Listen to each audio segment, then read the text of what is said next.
Bonsoir Jérôme. Salut Loïc. Salut Comment Loïc. vas-tu? Ça va?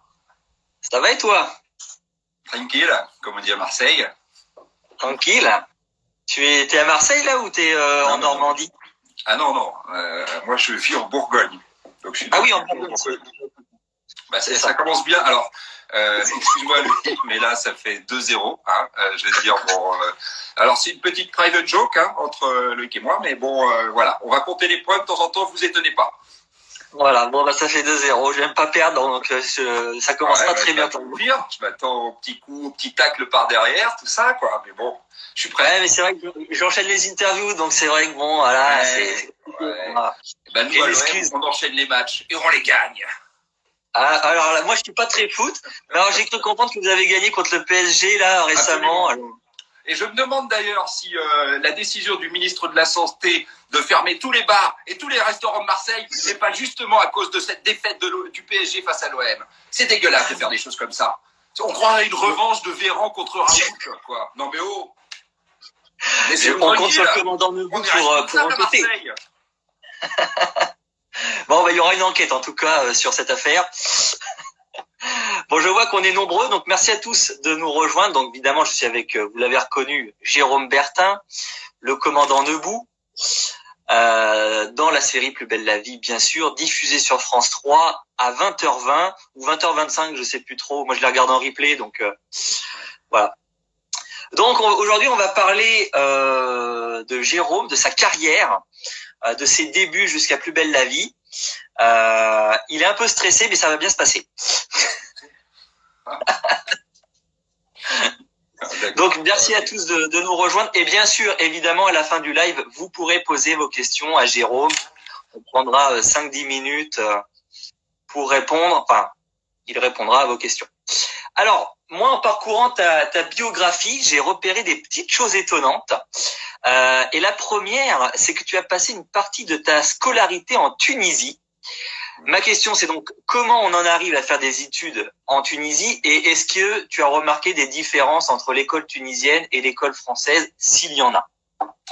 Alors, moi, je suis arrivé en Tunisie parce que mes parents étaient enseignants et qu'ils ont eu un poste à Tunis. Donc, à 10 ans, je me souviens très très bien, on est descendu de Paris en 4L avec les 3 frères derrière, et il y avait encore la barre au milieu. Donc celui qui avait la place du milieu, il avait vraiment les boules. On se démerdait pour que ce soit le petit frère, parce qu'on était évidemment très cruels. Et donc, 2 jours pour descendre à Marseille, et c'est la première fois que j'ai vu Marseille. Donc ça a été pour partir en Tunisie, quoi. Et moi, je partais en Afrique. J'avais 10 ans. C'était magnifique, quoi. Donc on est parti là-bas. Moi, je suis resté 6 ans. Je suis toujours très amoureux de ce pays, et des Tunisiens particulièrement, parce que c'est des gens qui sont... extraordinaires, les Tunisiens. On les connaît pas, mais ceux qui ont vécu là-bas les connaissent. Et ça, voilà. Donc j'ai passé 6 ans là-bas et sur la différence d'école, c'est difficile pour moi de parler parce que moi j'étais dans un lycée français, donc c'était une école française à l'étranger. Et les lycées français à l'étranger avaient la particularité en général d'accueillir tous les enfants de Français expatriés déjà, mais aussi souvent tous les enfants des ambassadeurs des autres pays ou de la grande bourgeoisie locale. Donc c'était des très très très bons lycées. C'est toujours des très très bons lycées. Quand on fait des études dans un lycée français à l'étranger, moi je l'ai vu quand je suis rentré. Quand je suis revenu, que j'étais en terminale ou première, je sais plus, je suis arrivé, j'avais un tel niveau que j'avais plus besoin de bosser, ce qui a été une grave erreur d'ailleurs, au final. Mais bon, c'est... Et voilà. Est-ce que c'est pas trop dur pour un enfant de 10 ans comme ça de quitter son pays, ses copains Bien sûr que c'est dur. Mais je pense que... Moi, j'aime bien voyager. J'ai eu la chance de voyager pas mal dans ma vie. Et notamment, le plus beau voyage que j'ai fait, il est au départ de la Tunisie pour aller visiter le sud de l'Algérie, la région de Tamanrasset, le Hogar, etc. Et c'est le plus beau voyage de ma vie. J'avais 15 ans. Donc, je pense que j'avais déjà cette envie d'aventure, de voyage, de découverte, quoi. Donc, partir en Afrique, pour moi, c'était un truc qui me faisait rêver, quoi. Pour moi, l'Afrique, c'était les éléphants. Alors, il y a très, très peu d'éléphants en Tunisie, je vous le confirme. J'ai vu du dromadaire. Ça, il n'y a pas de problème. Du dromadaire, t'en as autant que tu veux. Mais de l'éléphant, rien. Shade, comme ils disent les Arabes. Et ça t'est arrivé quand tu étais justement du coup en Afrique, de faire des voyages en Afrique pendant les vacances Oui, ben surtout l'Algérie. On a beaucoup fait l'Algérie parce que c'était le pays juste à côté déjà, que c'est immense l'Algérie, et que c'est un pays absolument magnifique, quoi. C'est une catastrophe que ce pays ne développe pas davantage le tourisme parce que c'est certainement, pour moi, j'ai beaucoup voyagé et ça fait partie des plus beaux pays que j'ai vus. Voilà. Donc, en tout cas, le désert, c'est un truc incroyable à faire une fois dans sa vie parce que ça change tout. Ça change le rapport qu'on a. Nous, aujourd'hui, on est tout le temps à courir après tout, etc. Tu vois. Bah voilà. Là, quand tu es dans le désert, c'est autre chose. Il y a un proverbe africain que j'adore. c'est nous les Noirs. Enfin non, vous les Blancs, vous avez des monstres, et nous les Noirs, on a le temps. Et moi, ça, j'ai ressenti vraiment dans le désert, avoir le temps. Et pas savoir qu'en faire, parce qu'il n'y a rien à faire, quoi. Il n'y avait pas de portable, il n'y avait pas de réseau, évidemment, il n'y avait pas toutes ces choses-là. Donc, c'est le vrai voyage. Tu es confronté à toi. Donc voilà, j'ai fait ça. J'ai beaucoup voyagé dans les pays du Proche-Orient. Moi, j'ai été pendant très longtemps avec une femme qui vient du Liban. Donc, je suis allé beaucoup au Liban. J'ai raté la Syrie juste avant la guerre. C'est un de mes grands regrets parce que je rêvais d'aller à Alep, à Damas, etc. Avant que malheureusement ce pays sombre dans l'horreur qu'on connaît. Mais voilà. Et bah, tu parlais du Liban et bah on les embrasse parce qu'avec ce qui s'est passé, bien sûr. C'est horrible. Les gens ne se rendent pas compte. 30 € le litre de lait. Comment les gens y vivent là-bas? Il y a un Libanais sur 2 qui est dans la misère.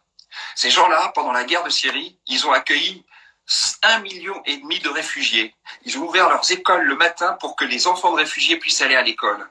Nous, en France, on a reçu 10 000 réfugiés et on était là, oui, ils vont nous poser des bombes, etc. Arrêtons, quoi. Donc j'ai beaucoup d'admiration et de reconnaissance pour les Libanais. Mais je pense que ça. On pense fort à eux. Et il y a Sacha qui est dans le live, qui nous regarde et qui dit il faut aller en Russie. Alors qu'est-ce que tu attends, Jérôme, pour aller en Russie? J'y suis jamais allé.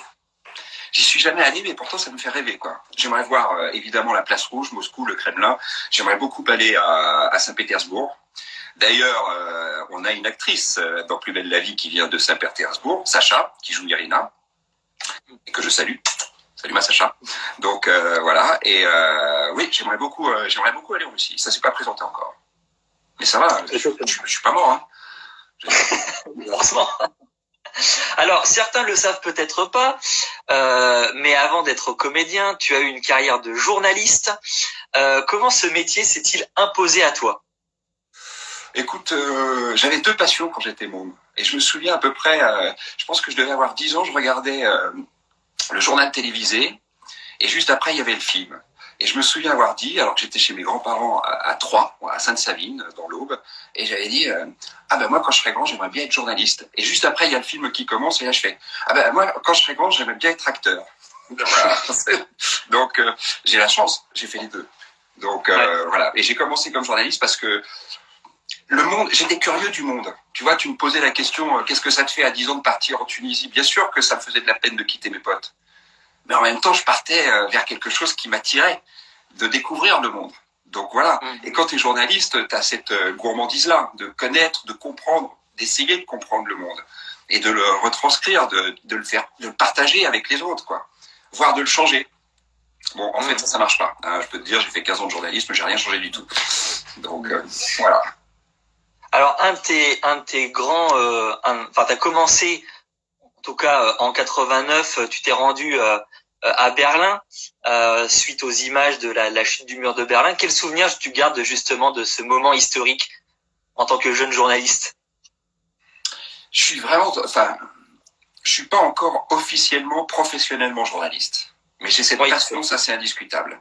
Et donc, je suis là. À l'époque, il n'y a pas France Info, il n'y a pas tout ça. Enfin, France Info vient de naître et tout ça. Donc, la chute du mur de Berlin, on attend le journal de 20h pour le découvrir. Et quand je vois ces images, moi qui ai toujours eu une grande conscience politique très tôt, je me dis, c'est historique. J'habite à Dijon, je fais des études à ce moment-là. Et là, je suis avec Malana. Et je dis, viens, on prend la bagnole de ton père et on va à Berlin. Et c'est ce qu'on a fait. Donc, on est parti le 9 novembre, le jour où ça a commencé. On est parti le 10 et on y est arrivé le 11 novembre. Et quand tu arrives à Berlin et que tu connais l'histoire et que tu arrives auprès du mur, déjà c'est incroyable de voir une ville qui est coupée en deux par un mur. Il y en a pas beaucoup. Moi j'ai vu Belfast, mais voilà, il y a encore à Chypre, mais il y a quelques très rares villes qui sont coupées en deux comme ça. Et ben quand tu arrives dans une ville comme ça qui est coupée en deux, que tout d'un coup tu vois une brèche avec des milliers de gens qui veulent passer, c'est des familles qui se retrouvaient, qui avaient été séparées pendant 30 ans pour des idées. Et du coup, que tu vois la différence physique, ben ça te fait quelque chose, quoi. Non, j'ai été, moi, ça m'a touché profondément de vivre ce moment historique, quoi. C'est vraiment un moment clé de la fin du XXe siècle, la chute du mur de Berlin. Et toi, quel était ton rôle là-bas? Tu as fait un reportage, des interviews? Ouais, j'ai fait un reportage. En fait, parce que je travaillais pour une radio associative à Dijon, la radio de l'université, et avec ma copine, on faisait une émission justement sur l'actualité. On essayait de comprendre les sujets d'actualité, parce que souvent, quand tu lis le journal, bah, à moins d'avoir fait Sciences Po plus des études, si tu lis Le Monde, tu comprends pas ce qu'il raconte, tu vois. Et nous, ce qui nous intéressait, c'était de partir d'un sujet d'actualité et de l'expliquer pour que tout le monde puisse comprendre quel était le sens de l'actualité. Et là, tu as la chute du mur de Berlin qui arrive, etc. et tout. Donc moi, j'avais un petit magnétophone, je passe à la FNAC et là, je vois une étiquette qui dit concours de journalisme organisé par Radio France Bourgogne et la Jeune Chambre économique de Bourgogne. Je dis bon bah très bien, je rapporterai un reportage, quoi. En plus à Berlin, évidemment, je savais que ça m'était intéressé. Et là, j'ai fait un truc. J'ai compris beaucoup de choses sur le journalisme ce jour-là. Mais bon, je n'en suis pas forcément fier, mais voilà. J'arrive à Berlin. Le 11 novembre, autant te dire que t'es pas en chemise. Il fait, je sais pas, moins 15, moins 20, enfin un truc, c'est horrible. Et j'ai un petit magnétophone qui est pas un magnétophone professionnel. Donc à cause du froid, les piles, elles déconnaient. Et l'enregistrement n'était pas régulier. Et je tombe sur un Français que j'interviewe, qui me parle tout à fait normalement pour me dire pourquoi il est là. Et quand je reviens à Dijon et que je réécoute les bandes, l'interview de ce mec-là n'est pas à la bonne vitesse. La vitesse change et ça donne l'impression qu'il pleure. Et je dis, oh merde, ça fait chier. Je dis, oh, en même temps, c'est émouvant. Hein. Et donc, j'ai gardé ce bout d'interview. J'ai gagné le concours. C'est ce qui m'a permis de rentrer à Radio France Bourgogne, où j'ai vraiment commencé professionnellement comme journaliste pour le coup. En fait, sur un truc qui était c'est pas un bidonnage, je ne l'ai pas fait exprès. Ouais. Mais on va dire que c'est une semi-arnaque. Un peu, ouais. Mais voilà. C'est la seule fois que je l'ai fait. Hein. Je n'ai jamais arnaqué quoi que ce soit. C'était pas ma façon de faire du journalisme. Alors justement, en tant qu'ancien journaliste, alors là c'est une question, mais on rentre pas dans le détail. Je veux dire, on n'est pas là pour parler trop des médias et tout ça. Mais comment tu trouves le traitement de l'actualité aujourd'hui? Ça veut tout dire. Il y a pas un joker, tu vois. Non, mais qu'est-ce que tu veux que je dise ? J'ai quitté le journalisme il y a 15 ans. J'ai toujours une certaine curiosité pour le monde, mais elle est beaucoup plus affinée. Je sais les sujets qui m'intéressent, etc. et tout ça. Mais je ne regarde plus la télévision. En tout cas, je ne m'informe plus à la télévision, sauf quand je veux voir certaines images. C'est vrai que quand il y a eu l'explosion à Beyrouth, j'ai voulu voir les images, mais j'ai très vite arrêté parce que ça m'a arraché le cœur. Donc voilà, j'utilise l'info comme ça.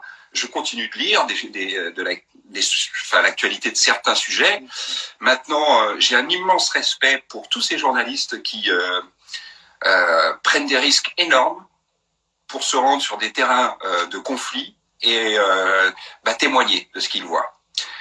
Ça, j'admire énormément un mec qui s'appelle Grégoire Degnaud, ou Christophe Quinck aussi, qui est sur France 2 aujourd'hui, qui est un caméraman formidable, qui a fait tous les terrains de conflit, et Grégoire Degnaud, toutes les guerres depuis la fin de la guerre du Liban, donc ça en fait beaucoup. Ces gens-là, évidemment, je dis bravo, quoi. Ensuite, sur le traitement qu'on fait de l'information aujourd'hui, c'est surtout des faits. Voilà, on répète les choses, etc. et tout. On donne pas beaucoup de sens.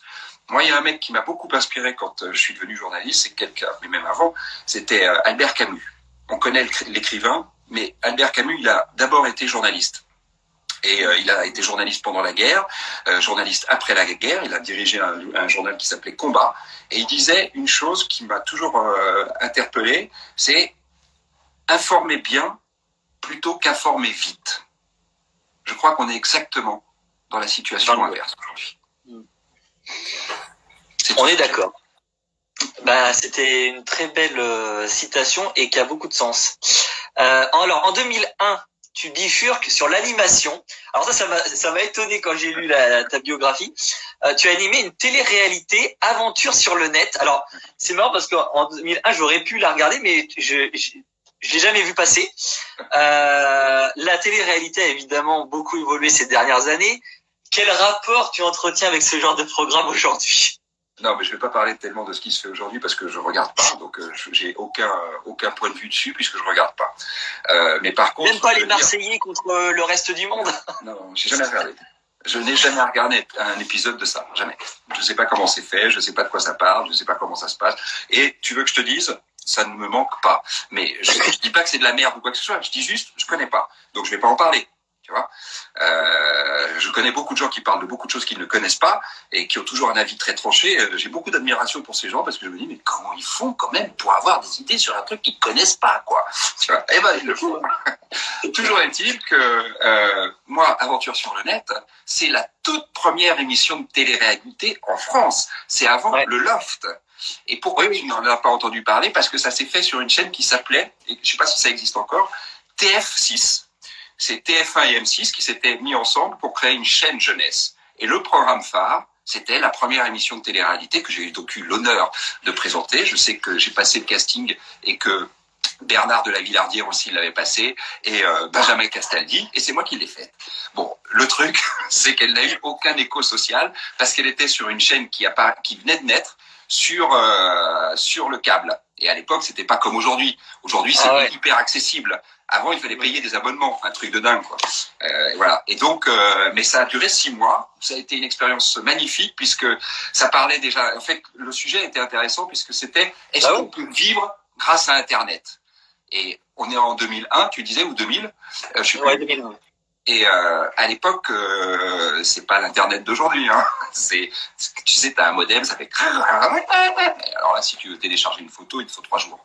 Donc voilà. Et ça a été une très très bonne expérience. Mais comment tu t'es dit, je vais passer le casting pour une télé-réalité? C'est parce qu'on est venu me le proposer. Tout simplement. Moi, je présentais le journal sur LCI. Et un jour, je reçois un coup de téléphone d'un des plus grands producteurs de la télévision qui s'appelle Renaud Levan Kim, qui a inventé le grand journal, qui a réinventé la façon de filmer le football, qui est aujourd'hui produit du cinéma, qui a fait la télévision du Festival de Cannes, enfin, qui a fait vraiment, c'est un génie, ce mec-là, de la télévision. Et quand ce mec-là vous appelle et qui vous dit, j'ai un truc à te proposer, ben, vous y allez au moins. Et là, c'est ce que j'ai fait. J'y suis allé, je l'ai écouté. Et je savais que je prenais un risque énorme. Je savais que j'allais me faire cracher à la figure par mes potes journalistes qui me disaient que je vendais mon âme au diable. Surtout que je suis revenu après ici. Et moi, j'avais aucun scrupule. Tu sais, je pense qu'un des secrets de la réussite dans la vie, c'est de surtout pas faire en fonction de ce que les autres veulent que tu fasses, mais de faire surtout ce que toi tu veux faire. Voilà. Et là, moi, c'est ce que j'ai fait. J'ai adoré faire ça. Je me suis éclaté comme un malade. J'ai encore des contacts avec des anciens candidats. C'est de dire si on les respecte. Nous, il n'y avait pas de caméra dans les chiottes. Hein. Nous, on les voyait pas à poil. Ils avaient un balcon et les toilettes, et là, il y avait pas de caméra. Et on n'était pas là. C'est pas ce qu'on cherchait. Nous, ce qu'on cherchait, c'était de montrer comment 3 personnes qui se connaissent pas peuvent vivre ensemble pendant 3 semaines dans un tout petit appartement, avec comme seul lien avec l'extérieur une connexion Internet de maximum 3 heures. Et ben, je peux t'assurer qu'à l'époque, c'était un vrai défi. Mais ça a été génial. Je sais pas si je peux voir des replays sur YouTube. Faudrait que je regarde. Parce que j'ai vraiment envie. C'est vrai. Il y a encore des trucs. Ouais. Tu me verras en animateur. Je peux dire aussi que c'est un truc historique puisque on a tourné cette émission. Moi, j'étais sur le plateau le plus petit de l'histoire de la télévision, je crois mondiale. Tu vois, c'était quasiment un cabinet de chiottes. Et mais c'est ça qui était génial. On n'avait pas d'argent, mais on avait plein d'idées. Et ça a très bien marché pour TF6. Ils étaient ravis. Mais quand M6 a lancé le Loft, ils ont dit la télé-réalité, c'est M6. Donc, on arrête tous les programmes ailleurs. Et ils ont arrêté Aventure sur le net. D'accord. Alors après, ensuite, c'est ta rencontre avec Dominique Besnéard qui va te faire changer de voix. Tu vas devenir comédien. Mais tu l'as un peu dit tout à l'heure, mais tu as toujours su au fond de toi que le métier d'acteur pouvait être fait pour toi, ou tu as pris goût sur l'instant? Ah non, non, j'ai fait pas mal de théâtre quand j'étais jeune. Ouais. J'ai fait du théâtre dès le lycée, etc. Donc j'ai découvert ce que c'était que de jouer devant un public. J'avais 15-16 ans et le plaisir des applaudissements à la fin, cette drogue que ça devient, ce besoin que ça devient, etc. En plus du plaisir de jouer, hein, je parle. Mais tout d'un coup, la reconnaissance, notamment au théâtre, elle est immédiate. Donc voilà. Ensuite, on était tellement barré de théâtre avec des potes qu'on allait s'enfermer pendant des week-ends dans une ferme en Côte d'Or où il faisait très froid pour faire que des week-ends d'exercices de théâtre, d'impro, de trucs comme ça. Donc ouais, non, c'était pas un truc qui s'est inventé. Ça existait. Ouais. Voilà. Et donc, je suis journaliste, je présente le journal sur LCI, et un jour, je reçois un coup de téléphone de Moujotte qui me dit, il y a Monsieur Besnéard qui veut vous rencontrer. Besnéard, tu le rappelles? Évidemment. Donc, il me propose un déjeuner. Je vais à ce déjeuner et j'arrive. Ça, c'est une histoire de cinoche, quoi, parce que je suis encore journaliste. On voit ma gueule à la télé comme présentateur.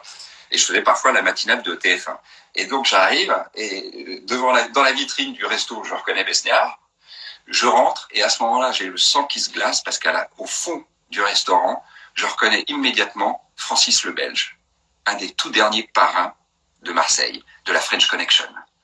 Et moi, j'avais parlé de ce mec. Je connaissais sa tête, tu vois. Et là, vraiment, tu te dis, waouh! Et le mec se lève, c'était une armoire, avec des yeux de glace comme ça, je peux t'assurer. Et puis, c'est un vrai bandit, quoi. Donc, quand il te regarde, il te regarde. Je veux dire, tu te sens à poil immédiatement, tu sais que, voilà. Tu te doutes qu'il est peut-être même armé, enfin, etc. Voilà, c'est un mec tout le monde voulait le battre. Hein. Et toi, t'es dans le restaurant où il est. Donc, et il vient vers moi, et là tu dis, merde, qu'est-ce que j'ai dit récemment sur Francis le Belge? Qu'est-ce que j'ai dit, putain, pourvu que j'ai pas dit une saloperie, et tout ça. Et là, il me tend la main, il me dit bonjour, etc. et tout. Et il regardait LCI, et il m'a reconnu comme présentateur, il est venu me saluer. Et je me suis retrouvé dans la situation où je fais, Dominique Besnéard, et excusez-moi, je me souviens plus de votre vrai nom, mais Francis le Belge. Et voilà. Donc je me suis dit, oh putain, ça c'est du cinoche. Ça c'est vraiment ce que je vais manger, il m'a laissé tranquille, tout s'est très bien passé. Et voilà. Et là, Besnéard me fait, mais est-ce que vous voulez faire du cinéma? Et là, je lui dis, j'aurais adoré faire du cinéma. C'était un de mes rêves. Et surtout que j'ai même eu une première opportunité quand j'avais 17 ans. J'ai quand même tourné, avec cette immense réalisatrice de la Nouvelle Vague qui vient de partir, qui était toute petite, avec cette coupe bicolore, Agnès Varda. Okay. Voilà. Mon tout premier film, c'est une figuration dans Agnès Varda, où je dois bousculer Jane Birkin, dont j'étais absolument amoureux.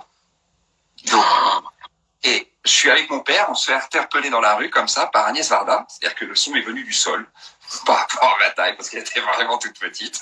Et jeune homme, et là, je la vois, etc. Bon, déjà, ça te fait un choc, c'est Agnès Varda, quoi. Donc, tu dis, wow.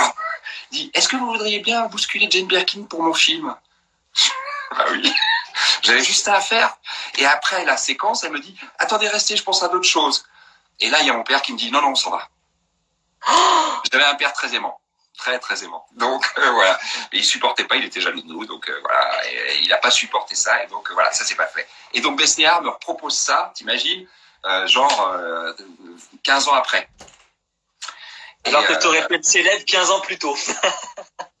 Je sais pas si j'aurais été célèbre. Je pense pas qu'on décide grand chose. Tu vois, moi je pense que la vie est assez bien faite pour ça. Mais bon, donc voilà. Et quand Besnéard me propose ça, je dis putain, mais vous m'auriez proposé ça il y a 15 ans, j'aurais adoré qu'on me fasse cette proposition.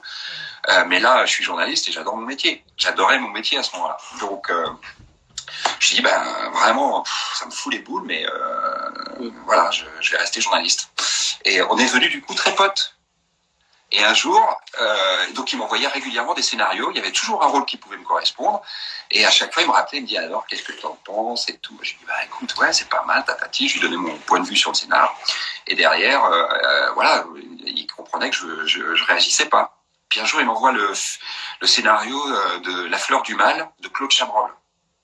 Ouais, je dis putain, tu te rends compte, tu te dis que t'as un film de Chabrol avant que le film existe. Quand t'aimes le cinéma, ce genre de truc, c'est assez plaisant comme sensation. Je lis le truc et il y avait un rôle de journaliste à faire. Donc là, je dis à Besnard, bah ouais, si c'est pour faire un journaliste dans un film de Chabrol, je veux le voir, je veux voir Chabrol tourner. C'était ça ma démarche, c'était pas de jouer, c'était je voulais voir Chabrol tourner, quoi. Résultat, j'ai eu 5 jours où c'est une panouille, c'est un tout petit rôle, mais je donnais 3 phrases à Nathalie Baye, à Suzanne Flon, qui était une actrice extraordinaire, voilà, que j'adorais. Il y avait Benoît Magimel, il y avait Mélanie Doutet, il y avait Bernard Lecoq, c'était quand même, il y avait une belle équipe, quoi. Et il y avait Chabrol, tu vois.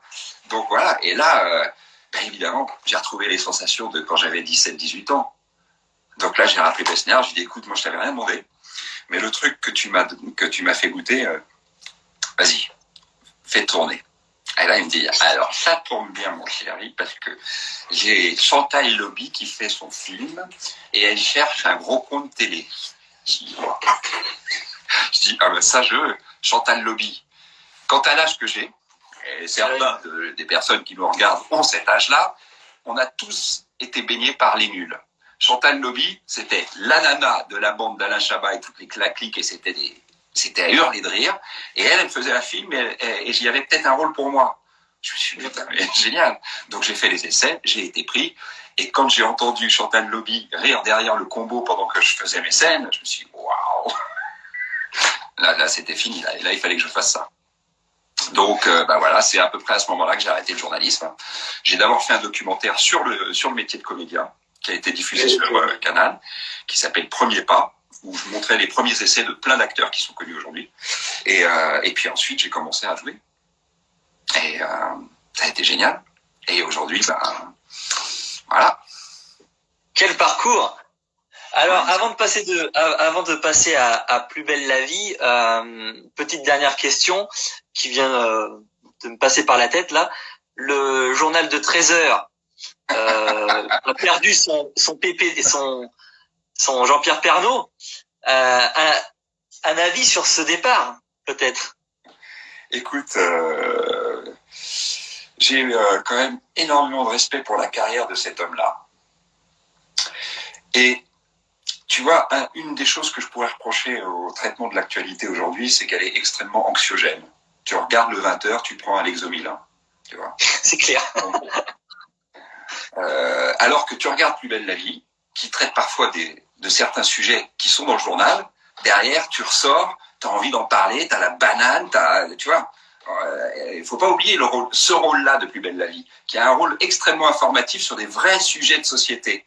Qu'on a beaucoup traité de toutes les manières, et avec cette capacité qu'on peut avoir parfois de transformer des choses qui sont vues de façon anormale, entre guillemets, je ne partage pas cette vision-là, en les faisant normales, en les rendant normales, ces choses-là, tu vois.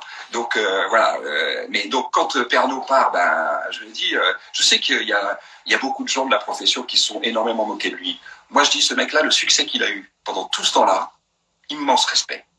Et en plus, tu regardes son journal. D'abord, il peut donner son point de vue. Je suis pas d'accord avec le point de vue de Jean-Pierre Pernaut sur plein de choses. Mais il a quand même ce courage de donner son point de vue par moment. Donc, faut le faire. Deuxièmement, il sait parler positivement d'une certaine actualité. Et donc, de faire en sorte que les gens ne ressortent pas du 13h complètement stressés à aller chercher leur boîte de Lexomil. Tu vois. Donc, voilà, on peut. Et puis, il a fait vivre la ruralité, les territoires, quand le journalisme devenait de plus en plus parisien. Donc vraiment, la seule chose que j'ai à dire, bravo Jean-Pierre, c'est sympa de me laisser le fauteuil, mais en fait, là je suis un peu occupé parce que j'ai une belle intrigue qui m'attend sur Plus belle, donc non, je te remercie beaucoup. Mais surtout, bonne continuation Jean-Pierre, si tu m'entends. Voilà, c'est tout ce que j'ai à dire. Ah, j'ai une collègue de Charente-Maritime dans les commentaires, Laurine Manon. Bonjour de la Charente-Maritime, super, on habite dans le même coin, je suis très content. Je me sens moins seul. Alors, en 2013, justement, on va parler de Plus belle la vie.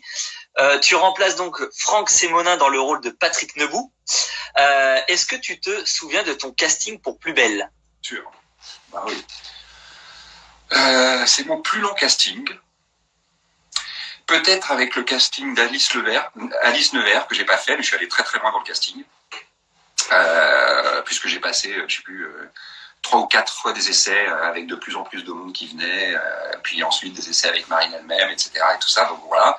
Et donc le casting de Plus belle la vie, en fait, c'est une période où moi, je tourne plus beaucoup parce que je refuse beaucoup de choses qu'on me propose. J'ai un agent, je suis chez Armédia, qui m'appelle de temps en temps pour me proposer un truc et elle me dit bon ben je sais que tu vas dire non, et effectivement je disais non. Voilà, j'ai eu une période où ça a duré quand même, et parallèlement j'avais monté une boîte parce que j'avais une petite fille, j'ai toujours une petite fille, enfin, elle est plus petite, mais voilà, et donc il fallait que je fasse ce truc, et je faisais beaucoup de formations, de coaching dans les entreprises, etc. et tout ça. Et un jour, je reçois un coup de fil de mon agent, elle me dit bon bah je pense que tu vas refuser, mais voilà, il y a Plus belle la vie qui voudrait te voir pour un rôle important et récurrent, et vraiment qui te demanderait de t'engager au moins sur 3 ans. Je dis, hein. Alors, elle me dit, bon, je pense que tu vas dire non. Je dis, ben non, je vais te demander 24 heures de réflexion quand même. Et voilà, donc j'ai réfléchi, etc. Parce que ça voulait dire que je rechangeais complètement de vie par rapport à que j'arrêtais la boîte que je faisais, etc. et tout.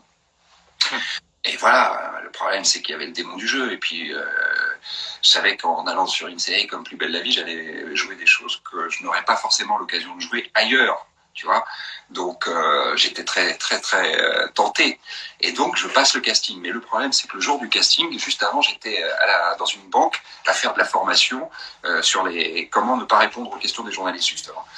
C'est de dire les médias trading. Et donc je suis arrivé 1 heure avant le casting. Je connaissais pas mes textes. Et j'avais 3 ou 4 scènes à apprendre. Donc là, je me suis installé dans le café qui est en bas des locaux de Telle France, à Paris. J'ai appris mes textes à une vitesse folle. Je suis arrivé, là ça a été très drôle, je suis rentré dans le hall de Telle France. Je sais pas, il y avait 20 mecs, grands, bruns, grosses voix. Et là, je me suis dit, ah, bon bah, il y a du monde. Et apparemment, il y avait eu la même chose la veille, ou un truc comme ça. J'ai dit, oh putain. Et donc, voilà, on passait nos essais. Et là, la casting m'a dit, écoute, est-ce que tu es libre à telle date? Et là, j'ai dit, écoute, t'as bien comment ça se passe ce métier. Je vais pas commencer à bloquer des dates alors que je viens juste de passer le casting, que même pas la prod l'a vu. Donc voilà, j'ai rien bloqué du tout. Si vous avez, s'il y a un callback, bah tu me diras et puis je reviendrai pour faire le callback. Donc le callback, c'est quand tu refais les essais. Et sur le callback, on a fait venir Marie Réache, Babette.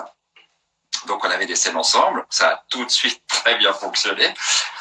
Donc, et ça joue énormément, hein, je pense, quand tu es avec l'autre acteur, si ça match tout de suite, je pense qu'elle doit aider, elle doit dire ouais mais avec lui je me suis bien entendu quand même, c'était sympa. Ah, certainement, on lui a demandé certainement son avis sur voilà, parce qu'au départ on était nombreux, ensuite on n'était plus que 7 et puis à la fin on était 3. Et donc quand on était 3, ben en fait là voilà, ça s'est passé comme ça. Et quand je suis sorti du 3e casting, je me souviens, je savais que je l'avais. Je le savais. J'avais aucune réponse, mais je l'ai senti. Et du coup, j'ai fait quelque chose qu'il faut surtout jamais faire. D'ailleurs, c'est très marrant parce que je viens de réaliser qu'il y a une scène comme ça qui va arriver là. Et c'est-à-dire que j'ai invité ma nana au resto pour fêter ça. Alors, j'avais pas la réponse. Quelle prise de risque. T'imagines, ça aurait été non, là, ça aurait été énorme. Parce que je me suis lâché, hein. Je veux dire, là, on a, tu vois, champagne, tout, quoi, tu vois. C'est ouais, l'argent va couler à flot, ouais. Non, alors ça, c'est évidemment un fantasme, mais en tout cas, il coulera plus que comme il coulait à ce moment-là. Donc, c'était bien, quoi, voilà. C'était ça. Et puis, de toute façon, ça se fête, merde. Donc, bah oui, normal. Voilà. Et donc, le lendemain, mon agent m'appelle et elle commence par me faire, bon, écoute, Jérôme, bah, ça va pas marcher pour Plus belle la vie. Et là, je lui dis, écoute, Fred, elle s'appelle Frédéric Moidon, elle est chez Armédia. Et je lui dis, écoute, Fred, t'as bien fait d'être agent. Parce qu'en actrice, t'es nul. Alors, ils ont donné de rire, elle me dit, mais comment tu sais? C'est toi. Et moi, j'étais super content, quoi. Voilà. Et donc, bah voilà, ensuite, j'ai rejoint la troupe. C'est une troupe, Plus belle la vie. C'est pas une équipe de cinéma comme les autres. Il y a vraiment, il y a une troupe, quoi. Voilà. Donc, un peu comme au théâtre. Bah justement, ma prochaine question, c'était est-ce que tu t'es tout de suite senti intégré dans l'équipe de Plus belle la vie, ou est-ce qu'il a fallu un petit temps d'adaptation pour toi et tes partenaires comme Marie Réache? Non, il a fallu un certain temps d'adaptation parce qu'il y avait juste avant Franck Sémonin, qui est un très bon acteur, qui a beaucoup de charisme, qui s'était éclaté dans le rôle, qui avait créé le rôle. Moi, je l'ai subi je l'ai pris pleine face, hein, quand même, parce que si tu veux, on peut pas dire que j'ai reçu un accueil très chaleureux de la part des fans de la série au départ. Donc, mais je m'en foutais. Moi, je voulais, j'allais pas, enfin, je m'en foutais. Non, ça m'a affecté. Mais moi, je J'étais là. La mission qui m'avait été confiée quand même par Hubert Besson, c'était de sauver non pas la famille Nebout, mais un peu quand même. En tout cas, le personnage de Patrick Nebout. Et le personnage de Patrick Nebout, on sentait un très fort attachement de la part des fans au personnage et qu'il fallait le continuer. Franck a fait un choix professionnel et ben voilà, c'est respectable le choix qu'il a fait. Mais du coup, il fallait qu'est-ce qu'on allait faire? Faire disparaître Nebout? Ben, ça va pas. T'imagines l'enchanteur? Il n'y aurait pas eu l'enchanteur? Il n'y aurait pas eu l'enquête Melmont? Il n'y aurait pas eu toutes les disputes avec Babette? Mais c'est plus belle la vie. Ben non. Non. Et puis les fans te le rendent bien aujourd'hui puisque maintenant ils t'adorent. Donc voilà. Non mais c'est ça qui est génial. C'est toujours comme ça de toute façon. Les fans de Plus belle, ils ont un attachement viscéral à la série. Et ils sont très durs avec les personnages et avec les acteurs. Ils sont très exigeants. Mais une fois qu'ils t'accordent leur confiance et qu'ils t'aiment, ils sont d'une générosité absolue. Mais moi, ça me plaît, ça. C'est pas les fans de Plus belle la vie, c'est pas parce que t'apparais sur Plus belle la vie qu'ils vont t'aimer. Parce qu'il y a plein de personnages qu'ils aiment. C'est à toi de faire en sorte qu'ils t'aiment. Tu vois? Et moi, je suis arrivé dans une situation qui était compliquée parce qu'ils adoraient Franck. Et tout d'un coup, ils voient un mec qui le remplace. Ça n'a même pas été annoncé dans la presse. Il n'y a rien eu. C'est qui ce mec? Donc évidemment, ça a été compliqué. Mais ensuite, aujourd'hui, j'ai aucun problème. On s'entend très bien avec les fans. Que personne ne doute que c'est moi, Nebout. Voilà, c'est ça. Donc Nebout existe toujours. La famille Nebout existe comme elle est. Et elle a encore plein de trucs à vous raconter, la famille Nebout. Ouais. Est-ce que je peux avouer qu'au début, j'ai eu du mal avec Jérôme Bertin? Mais tu peux, bien sûr, c'est normal. Je comprends parfaitement ça. Je comprends parfaitement. Mais ça c'est pas assez longtemps. Après, quand j'ai vu les intrigues, on voit que le rôle était fait pour toi de toute façon. Donc sans être hypocrite ou... Moi, je l'ai fait à ma façon. Donc, c'était un peu différent de ce que faisait Franck. Franck, il avait un côté plus solaire, je trouve. Mais moi, j'ai beaucoup bossé avec des enfants quand j'avais 20 ans, des trucs comme ça. Et j'ai beaucoup bossé avec des enfants de la DAS. Je les ai vus, les enfants de la DAS. J'ai travaillé avec eux. Je sais ce que c'est je sais ce que c'est. J'ai eu en tout cas connaissance de la vie de certains enfants de la DAS. Et donc, pour moi, ça pouvait pas être quelqu'un de solaire. C'est toujours des enfants qui ont été blessés profondément dans leur enfance et dans leur intérieur, dans la confiance qu'ils ont en eux, etc. Et donc, j'avais du mal à imaginer d'arriver et de la jouer youpi ou plaboum, coucou. Enfin, c'est pas Belmondo, quoi. C'est clair. Donc voilà, ça a été un choix. Donc en plus, il y avait une interprétation qui était différente de celle que donnait Franck au personnage. Voilà. Bien sûr. Voilà.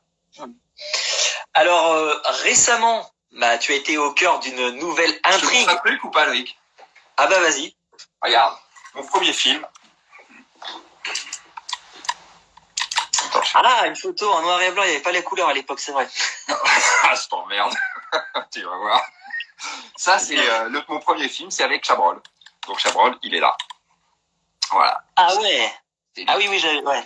Ah ouais, on le reconnaît là. Donc voilà.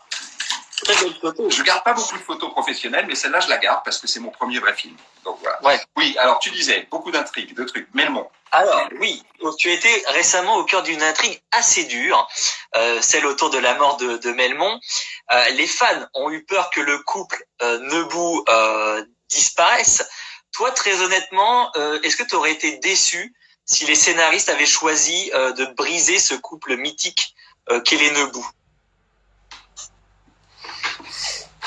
Moi, j'adore la famille Nebout. Je suis très attaché à cette partie-là de ce que je joue à Marseille dans Plus belle la vie. J'aurais été, avec Marie en plus, on rigole bien. Et d'ailleurs, l'équipe technique adore quand ils savent qu'ils vont tourner chez les Nebout, ils sont contents parce qu'ils savent que ça va déconner, on les connaît tous, hein. Il y a une relation, etc. Et puis parce qu'ils savent que ça va être encore des scènes de mauvaise foi, d'engueulade, de réconciliation, avec Nebout un peu coincé comme ça, etc. Elle qui est aussi un peu coincée à sa manière, hein, voilà, qui veut jamais reconnaître ses torts, quoi que ce soit et tout. Donc non, j'aurais été déçu, ouais. Je suis sûr que ça m'aurait donné la possibilité de jouer des choses certainement très intéressantes parce que les auteurs n'auraient pas traité ça à la légère. Ils l'auraient pas traité en une intrigue. Il y aurait eu des rebonds, etc. Comme ce qui s'est passé entre Boer et Samia, tu vois. La séparation, est-ce que c'est quand même la plus grosse rupture entre guillemets dans l'histoire de Plus belle la vie, Boer et Samia. Les gens rêvent d'une. Ah, moi je m'en remets pas. Comment? Je m'en remets pas. Tu vois? Ben oui, mais les gens le réclament. Hein. Je m'en remets pas, mais j'aime tellement Sacha, je la trouve tellement adorable que au final je me dis bon bah c'est pas très grave parce que il a pas perdu au change quoi. Je me prononcerai pas là-dessus. Et en tout cas, voilà. Donc oui, j'aurais été. Moi, j'ai envie de jouer tout ce qui se passe dans la famille Nebout. Et je peux vous l'assurer qu'en ce moment, on tourne quelque chose que. Ah ouais. Ouais. Vous voulez voir les Nebout? Ouais. J'entends pas là, les fans. On veut voir les Nebout. Vous allez voir quand la famille est ensemble. Là, ça va être quelque chose. Est-ce qu'on peut avoir un synopsis, quelque chose? Non. Le problème, Loïc, excuse-moi, j'ai une mémoire d'acteur, j'oublie. Je sais pas ce qui s'est passé. J'ai lu l'histoire, mais je l'ai oublié. Ouais. D'accord, je vois. Donc ma prochaine question, c'était qu'est-ce qu'on peut attendre des prochaines semaines? Donc nous ne serons pas. Non, mais ce qu'on peut dire, c'est que voilà, c'est une vraie intrigue policière, romantique, familiale. Donc c'est de la comédie, mais aussi du drame. Donc il va y avoir des larmes et du rire. Voilà. Mais ça va, c'est pas des larmes, c'est pas non. Voilà, n'imaginez pas quoi que ce soit. Ça y est, je vois les fans qui sont déjà là à dire ah oui, je les connais. Mais non. Attendez que ça arrive, mais sincèrement, quand ça va arriver, et je crois que la diffusion devrait plus tarder, puisque je sais plus si c'est mi ou fin octobre que ça commence. Et d'accord. Ça va être quelque chose. Ça va envoyer. En tout cas, on s'amuse comme des fous, on rigole beaucoup, on se donne beaucoup. Mais tu parlais de la ferme Elmont, là, qui a été une belle intrigue, non? Je sais pas ce que t'en as pensé, toi. Ah, moi, j'ai adoré. Ça m'a rendu fou parce que en fait, ils ont été hyper intelligents, les scénaristes, parce qu'ils ont fait revenir Stan. Alors, c'est pas, tout le monde pensait que ça allait être lui. Et je me suis dit, ouais, mais faire revenir Stan, d'accord, mais c'est trop facile. Après, je me suis dit, mais ça peut pas être la mère de du personnage de Théo Bertrand. Comment elle s'appelle déjà? J'ai oublié. Laetitia, voilà, pardon. Et c'était super bien construit jusqu'on apprenne que ce soit Sabrina, ce qui était pour moi, je me suis dit waouh. Et franchement, ils ont vraiment réussi à faire quelque chose de bien autour de cette intrigue. En plus, ça a duré assez longtemps quand même, peut-être même un peu plus longtemps que d'habitude. Et j'adorais. Ouais, moi aussi. Je suis un petit peu dégoûté pour Alyosha parce que je trouve que c'était un personnage hyper intéressant, qui aurait pu être encore plus développé. Je trouve que l'avoir fait mourir maintenant, c'était un peu tôt, mais bon, c'est. Ah, il y a Stéphane qui est là. Bonjour Stéphane. T'as digéré? Qu'est-ce qu'il mange ces temps-ci? Je sais pas ce qu'il a. À mon avis, ça, il va commencer à charrier, donc. Oui, voilà. c'est sûr. Voilà. Mais je comprends. Donc ouais, qu'est-ce que je voulais dire? Ouais, sur Melmond, en fait, ce qui était aussi, moi j'ai eu des scènes qui ont été très fortes, quoi. Donc ça fait partie des intrigues qui m'ont le plus marqué dans le jeu, tu vois. Parce que je pense qu'on sent la sincérité du personnage de Patrick sur ce que ça lui ferait de perdre sa femme, ce que ça lui fait de perdre sa femme, vraiment, tu vois. Donc voilà. Et ça rentrait en résonance avec des choses que j'avais vécues peu de temps avant, donc forcément ça a été assez éprouvant. Mais bon, le résultat est super. Moi j'ai trouvé effectivement que c'était vraiment une des très très belles intrigues de Plus belle. Alors, Laurent Hennequin a confirmé son retour prochainement. Alors, faut pas que je dise de conneries parce que Laurent me confie souvent des choses et faut pas que je fasse de boulettes. Donc, je vais rester très neutre sur ma question. Est-ce que le commandant Nebout sera sur le coup? Est-ce qu'il y a un lien avec la trigue Nebout qui va arriver là prochainement? Non, mais là, je vais être très sincère parce qu'en fait, là, je suis très concentré sur l'intrigue qu'on tourne. Donc, je suis pas allé voir l'équipe d'écriture pour savoir ce qui m'attendait derrière. On peut penser qu'il y aura peut-être quelque chose entre Nebout et Pavel, mais Pavel, moi, c'est pas une enquête que j'ai menée comme l'enchanteur, tu vois. Ouais, c'est sûr. Donc c'est pas la même application. Elle a davantage impliqué par moment Boer, évidemment Irina, mais Nebout, il était un peu en retrait par rapport à ça. Donc est-ce que dans la prochaine intrigue, si... mais t'es sûr qu'il revient? Attends. Oui, non mais oui, c'est sûr. Non mais moi je dis pas plus parce que je veux pas dire de conneries parce qu'après il me confiera plus rien alors. Mais il revient, c'est sûr, il l'a annoncé sur son Instagram. Ah bon? Ouais. Bon écoute, moi j'adore, on s'entend super bien avec Laurent. Donc. Mais je te dirai en off tout à l'heure ce qu'il m'a dit. Peut-être que tu. Non parce que je l'ai eu en plus hier ou avant-hier au téléphone. Donc. Bon, mais on a parlé de plein d'autres choses. Donc voilà. Mais bon, quel personnage, hein, Pavel. Ah, j'adore. Ça, c'est un beau méchant. Ouais. En plus, Laurent est absolument adorable. C'est quelqu'un que j'adore. Dès qu'il a su qu'il revient à Plus belle la vie, j'ai eu mon coup de fil. Ouais, je suis trop content, je reviens, tout ça. Donc c'est quelqu'un en or. C'est vraiment. Et je suis très content qu'il revienne parce que son personnage est exceptionnel et ça promet du lourd. Je suis d'accord. Voilà. S'il revient. Bien. Eh ben, écoutez, les amis, je vous laisse maintenant la parole. Voilà. Donc, si vous avez des questions pour Monsieur Jérôme Bertin, allez-y, lâchez-vous, c'est le moment. Vous avez 5-10 minutes devant vous. Pas trop longtemps parce que j'ai commencé à avoir faim. Je suis dégueulasse. Ah. Alors. Ça, j'arrive pas à suivre, moi. Je remonte le fil, voir s'il y a des questions un petit peu avant. Ben voilà, il y a Enon qui balance ses vacheries. Voilà, lunettes de vieux. Voilà. Jaloux, mais t'es jaloux. C'est tout. Je comprends en même temps, parce que regarde, elles ont de la classe, quoi. Alors, une question là. Que penses-tu de l'intrigue de Roland Marcy?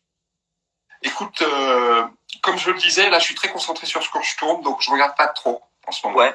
Je suis très concentré là-dessus. Mais Marcy contre Marcy, là, ça va être sympa, ça. Il y a Nicole Combe qui nous demande combien de temps avez-vous les scripts en avance? À peu près un mois avant de les tourner, quelque chose comme ça. Ah oui, quand même. Peut-être moins, je me rends pas compte. Mamie Vanille. Ah, ça, c'est un super pseudo, ça. Est-ce que tu as des projets ciné? Oui, j'ai des projets ciné. Là, je vais faire un rôle dans une nouvelle série de France 2. Comme ça n'a pas été annoncé, je voudrais pas commettre d'impair en disant des choses que j'ai pas le droit de dire, quoi. Donc, c'est dur de pas dire d'impair. Hein. Donc, attends. Donc c'est une série dans le milieu judiciaire qui est très très bien écrite et ça va surprendre. Ma participation risque de surprendre, voire choquer. Mais bon, ça fait partie du plaisir de ce métier-là. Et là, j'ai appris aujourd'hui que je devais faire un autre truc à Magellan, tu sais, avec un personnage que j'aurais adoré faire, mais pour des questions de planning, on n'a pas réussi à trouver de solution. C'est dommage parce que ça m'aurait amusé. Encore. Et ouais. Y a Isa Bio Scrapbooking 78-72. J'ai réussi à tout dire d'un coup. Tu n'as pas peur des reptiles? Je te vois souvent à t'occuper des orvées et couleuvres. Trait du terroir, j'adore. Ben, je vois ça parce que c'est quelqu'un qui doit me suivre puisqu'il y a 2 jours, 2 ou 3 jours, j'ai sauvé une petite couleuvre. Tu vois. Et j'adore les serpents. Donc je fais attention, mais je sais les reconnaître. C'est-à-dire que donc je ne m'aventurerai pas. J'ai vu 2 vipères cette année, voilà, mais bon, je fais gaffe. Mais j'adore ça. Moi, j'adore la nature. Regarde, là, t'es à mon bureau, et voilà ce que tu vois quand t'es pas de l'autre côté de mon bureau. Voilà ce que je regarde. Et si tu vois bien, là, il y a un arbre, et en fait, il y a un mangeoire. Donc, j'ai tout le temps, comme tu le vois peut-être, tu l'aperçois peut-être, des oiseaux qui viennent, etc. Voilà. Donc, c'est ma vie. Voilà, j'adore ça. Moi, je suis effectivement très, très proche de la nature. J'ai planté plus de 300 arbres. J'en connais un qui va se foutre de ma gueule dans un instant. Je fais aussi de l'élevage d'écrevisses. Donc, je suis non seulement Je suis non seulement acteur, mais je suis astaciculteur. Et en fait, j'élève une espèce d'écrevisse qui est en voie de disparition et qui commence à se reproduire dans les cours d'eau en aval. Donc, je suis très content. Alors, moi, j'ai vu dans ta story le sketch avec les vaches, mais c'était il y a quelques semaines déjà, j'étais mort de rire. Oui, alors en plus, je parle aux animaux. Donc, je sais que... En fait, je parle aux animaux et aux arbres. Donc, je sais que ça choque un certain nombre de personnes. Bon, bah voilà, quoi. Je veux dire, c'est une folie douce. T'aurais pas lui dire ça, parce que Stéphane, il va t'en mettre plein la tronche. Oh, ouais, monsieur, j'ai l'habitude. Voilà. Alors, il y a Cathy Sauvager qui nous demande, ma fille Sarah demande si c'est pas trop dur le métier de comédien et elle vous fait la bise. Le métier de comédien est le plus beau métier du monde quand tu le pratiques et le plus dur au monde quand tu n'as pas de tournage ou de théâtre. Donc c'est un métier très difficile parce qu'il y a effectivement peu de place et beaucoup de monde. Donc voilà. Mais c'est quand même génial. Ça te donne la possibilité de vivre plusieurs vies. C'est quand même cool. Donc, voilà. Et dans une série comme Plus belle, c'est génial pour ça, parce que ton personnage, quand tu le prends à un moment, tu sais pas ce qu'il va devenir, comment il va évoluer. Donc ça, c'est une forme de télé-réalité. Hein. Oui. Il y a Eric qui nous figurant au commissariat du Mistral, qui te demande les arbres te répondre. Oui, absolument, Eric. Mais on va en parler. Alors Eric, lui, d'abord c'est un amateur de la nature aussi, et de la Suisse particulièrement, puisqu'il va régulièrement en Suisse avec sa femme, et à chaque fois il a cette gentillesse, cette politesse, de revenir avec un petit paquet de chocolat pour ses potes. Donc Eric. C'est sympa. C'est sympa du. Moi j'ai jamais rien su. C'est ça. Ouais, c'est. Ah, il y a une question intéressante. Chantal Ferrero qui nous demande, avez-vous déjà essayé le doublage? Non, et je pense pas que je serais très bon. On fait tous un peu du doublage dans le sens où sur Plus belle la vie, on n'a pas le temps. Mais quand tu fais un tournage, souvent quand tu as des prises, des scènes qui sont tournées dehors, à cause du bruit des voitures, des avions, de tout ce qu'il peut y avoir comme bruit, etc. et tout, tu dois faire ce qu'on appelle de la post-synchronisation. C'est-à-dire que tu retournes, on te projette les images du film avec ton texte qui défile au rythme auquel tu dois le dire et tu dois refaire. Et le doublage, c'est la même chose que ça. Mais tu te doubles toi-même, tu vois. Donc tu dois revivre. Ça t'est arrivé ça? Ah ben oui, ça arrive sur quasiment tous les projets. Ah ouais, d'accord. Oui, ça c'est très fréquent sur les tournages autres que Plus belle la vie ou que les séries qui tournent quotidiennement. Tu vois, je pense que c'est pareil sur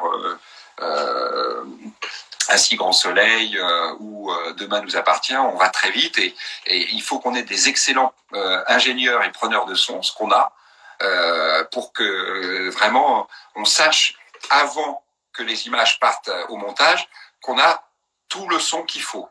Toutes les phrases, tous les mots, que tout est compréhensible, audible et tout ça. Donc on n'a pas besoin d'en faire sur Plus belle la vie. D'accord.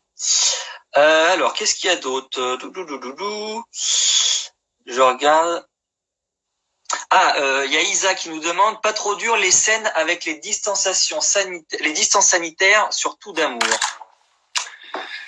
Vous avez vu la scène, c'est fini hein, l'intrigue de Belmont, hein, ça y est. Ouais. Et puis les neuf bouts sont mis ensemble, ils partent aux Maldives et tout ça. Et donc, il y a la scène où Babette attend Patrick qui descend un escalier, qui va la rejoindre. Il est un peu méfiant parce qu'il s'en est pris plein la gueule, donc il sait plus trop sur quel pied danser, entre guillemets. Et elle sait que, ça y est, elle a compris l'histoire, elle sait qu'elle a été manipulée par Belmont, etc., qui a essayé de la détourner, etc., et tout ça. Et elle se rend compte que, elle est toujours amoureuse de son homme. Et voilà, et elle veut lui demander pardon. Et on se retrouve à cette séquence, et on est assis l'un en face de l'autre sur une table. On fait attention aux distances, parce que nous, quand on tourne, on est obligé de retirer les masques. Et voilà, et donc, et à la fin, on est pris dans l'émotion. C'est les retrouvailles, et on tourne. Et moi, à la fin, j'attrape la main de Marie, donc de Babette, et je m'approche pour l'embrasser. Et là, à ce moment-là, j'entends « Stop !» Et je sais pas, il y a eu au moins 10 personnes qui ont gueulé pour qu'on se touche pas. Parce qu'effectivement, on était tellement dans le truc. Parfois, c'est compliqué pour ça. C'est-à-dire que quand tu joues, t'as déjà beaucoup d'obstacles, de techniques à mettre en œuvre sur tes déplacements, comment tu te tournes, où est-ce que tu regardes, comment tu places ta voix, enfin tout. Il y a plein de choses. Les gens ils pensent que c'est comme ça, mais non, c'est un vrai travail. Donc et sur Plus belle la vie, on va vite, donc il faut être très professionnel là-dessus. Donc on fait tout. Mais si en plus tu dois penser à des trucs qui t'empêchent de jouer, pour le coup, tu vois, c'est des retrouvailles. Comment Patrick peut résister au fait de vouloir embrasser sa femme qu'il a cru perdue? Pas possible. Tu vois, donc voilà, c'était pas écrit. C'est juste que voilà, dans le jeu, je me lève, je vais pour l'embrasser, et à ce moment-là, voilà, heureusement il y avait tout le monde qui nous a dit. Mais ça, juste ça, nous quand on l'a vu, ça a cuté à ce moment-là. Tu te penches et puis ça passe à la scène suivante. Voilà. Donc, bon, ils ont quand même gardé le petit rapprochement, quoi. Ça n'a pas de leur part. Ouais, mais c'est ça qui est compliqué. C'est compliqué parce qu'en fait, dans la réalité, évidemment, je veux dire, c'est pas parce qu'il y a le Covid que les amoureux arrêtent de s'embrasser. C'est pas vrai. C'est normal, quoi. Je veux dire, maintenant ils sont dans leur petit milieu, etc. Bon, nous, le truc, c'est qu'il faut qu'on montre, voilà, faut faire attention, faut montrer qu'on fait attention, quoi. Il y a quand même une scène. Enfin, alors moi je trouve que des fois c'est assez frustrant justement. Des fois on se dit pourquoi il la prend pas dans ses bras, pourquoi il l'embrasse pas, pourquoi. Des fois c'est vrai que c'est en tant que spectateur c'est un peu frustrant de pas voir les choses jusqu'au bout. C'est vrai que c'est compliqué, mais bon. J'ai un autre exemple de ce qui s'est passé, par exemple, à cause du Covid, sur le tournage. Quand il y a eu, tu sais, quand je casse la gueule à Belmont. Ouais. En fait, au départ, donc Patrick est en train de bouillir, etc. Et puis au bout d'un moment, voilà, et Nebou, c'est un flic. Il a des techniques de flic. D'accord? C'est-à-dire que moi, ce que j'avais prévu au départ, c'était je le chopais et je lui faisais une clé de bras pour le plaquer contre le mur et bien lui faire comprendre qu'il fallait qu'il arrête de déconner. Ouais. Et ça, j'ai pas pu le faire. J'ai pas pu le faire parce que je le touchais, parce que j'allais trop proche de lui, etc. Donc, on s'est mis d'accord pour que ce soit finalement juste un coup de poing. Juste. Mais c'est pas forcément dans le personnage de Nebou de foutre un coup de poing. Bah ouais. Je comprends. Voilà. Par contre, j'étais assez surpris parce qu'il y a quand même une scène où une de tes filles, quand tu annonces ton divorce avec Babette, qui quand même par derrière te prend dans les bras, il y a quand même des fois des petits rapprochements. T'as raison, mais c'est les limites de ce truc-là. C'est quand même qu'il y a un moment on joue, quoi. Et même si on fait gaffe, on porte le masque entre chaque scène. Mais enfin, toute l'équipe porte le masque tout le temps sur Plus belle la vie. On se fait dès que tu vois par exemple, à peine on a fini une scène, il y a une accessoiriste en plus de l'accessoiriste qui est là en permanence, qui vient pour qu'on ait du gel, pour nettoyer les trucs, pour que voilà. Donc on fait le plus gaffe possible. Mais ensuite on joue, quoi. Et quand tu joues, il y a un moment où il faut que tu oublies certaines choses et que tu t'oublies toi. Donc voilà, c'est ça. Bon, merci Jérôme pour cette petite heure passée ensemble. C'était cool. Ouais, j'espère que ça vous a plu aussi également, chers fans de Plus belle la vie. On est toujours sur le score de 2-0, Loïc. C'est private joke. Je veux dire, attends, on en reparlera. T'as pas marqué un seul but, quoi. Là, t'as joué façon PSG et l'OM a gagné, quoi. Faut que t'acceptes ça. Attends, on en reparlera dans quelques jours, c'est pas fini, hein. Attends. J'ai pas dit mon dernier mot encore. Okay. En tout cas, merci à toi d'avoir pris ce temps pour répondre à ces questions. J'espère que les fans de Plus belle la vie t'auront découvert sous un nouvel angle, un nouveau jour. Et puis, merci à eux d'être présents. Et puis, moi, je vous prépare quelque chose pour les prochains jours, pour mon anniversaire le 14 octobre, avec un grand live Instagram avec plein d'artistes. Il y aura sûrement Laurent. Et ouais, j'arrive sur mes 30 ans là. Voilà. Et ouais.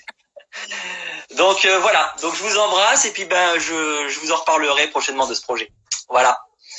Ciao tout le monde. Bye, merci Jérôme, merci à tous. Salut. Ciao tout le monde. Bye.